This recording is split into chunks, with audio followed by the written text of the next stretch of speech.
Hi, I'm Terry Kimball and I'm here with the Chandler Chamber, and we are really excited to bring this brand new video series to you regarding answering all your questions regarding health insurance and healthcare plan options.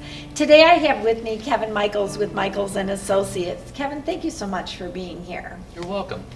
Are there different options within those health insurance plans? There are three basic options in the group medical market.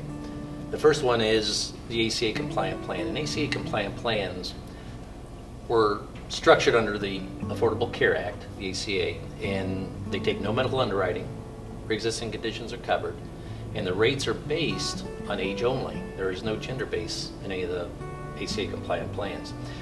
The second kind of plan is actually what they call level funded plans. Level funded plans are plans that allow the employer to possibly get a refund of some of the premium based on the loss ratios that they have. They call them medical loss ratios, which is better use of the medical dollars being spent, so they don't use as much, they actually get a refund. And that helps offset their actual cost to the employer.